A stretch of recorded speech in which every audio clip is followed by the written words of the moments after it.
In this video, we will discuss continuous random variables.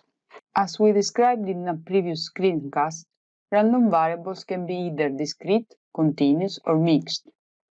We talk about a continuous random variable for a variable that can take any value in an interval or collections of intervals, with these intervals being a continuous range. As an example, we can think about the measurement of the voltage across a resistor. Because of measurement noise, this measurement is affected by uncertainty and is a random variable. If the analog multimeter can measure from 0 to 300 millivolts, then the random variable defined as the voltage across the resistor can take any value between 0 and 300. And this is a finite range, but is continuous range, and therefore x is a continuous random variable. Another example is the time of arrival of the professor in the classroom.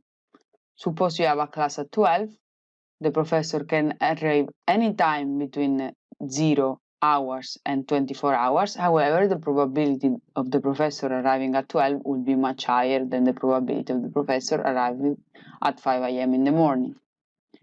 In any case, x can take on any value in a continuous interval and therefore is a continuous random variable. In a previous video on discrete random variables, we introduced probability distributions and we showed how we can use them to describe a random variable. In particular, we defined the probability mass function and the cumulative distribution function. For continuous random variables, there is a slight difference. We don't talk about probability mass function, but probability density function, while the cumulative distribution function is defined exactly in the same way. The reason why we talk about density instead of mass will become more clear in a few slides. First of all, let's take a look at the cumulative distribution function.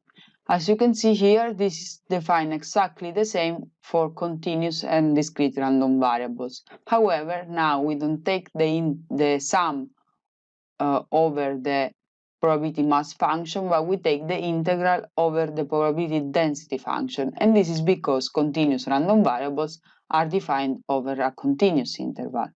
The properties are exactly the same as for the discrete case. Again, the CDF is bounded between 0 and 1, and this is a direct consequence of the first axiom of probability, because the CDF is a probability. The CDF of minus infinity is equal to 0 because this represents the null event, while the probability of x being smaller or equal to infinity, so the CDF of infinity is equal to 1 because this represents the sample space. And finally, we also showed that CDF is an increasing function, and that subtracting 2 CDF is equivalent of as taking the probability over an interval. The probability density function of a continuous random variable is defined as the derivative of the CDF. The properties are the same as the probability mass function, which are that the PDF of x is 0 if x is not one of the possible value of x, so it's not in the range. Also, the PDF is bounded between 0 and 1 as a consequence of the first axiom of probability. And finally, if I integrate the PDF from minus infinity to plus infinity, the result is 1 because this represents the probability of the sample space. However, as you might have noticed, the definition is rather different than the probability mass functions. So this is the probability density function cannot be defined as the probability of x being equal to any value in the range. The reason for this different definition is that for a continuous random variable, the probability of each individual outcome is actually exactly 0. This concept can be better understood through an example. Let's take again a look at the random variable represented by the arrival time of the professor in the classroom. Suppose the classroom is at 9 and the professor typically arrives between 5 to 9 and 5 over 9. We can model the arrival time with a random variable t, represented by the difference in minutes from 9. So this variable will take, for example, value -3 if the professor arrives 3 minutes before 9.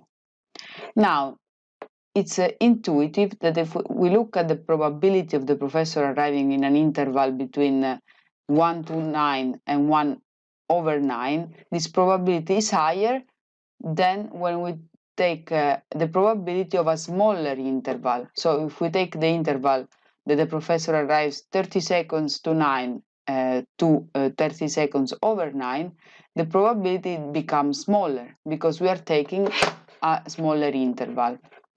And when we look at the probability of the professor arriving within microseconds around 9, this probability gets even smaller. And it gets even smaller if we look at an interval of femtoseconds. And if you continue in this line of reasoning, you should understand that when we look at the probability of the professor arriving exactly at 9 sharp, is exactly 0.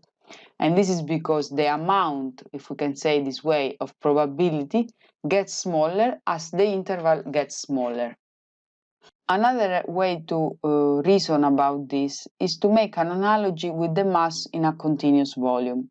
So each finite volume will have some mass, but if we look at a single point, the single point does not have any mass.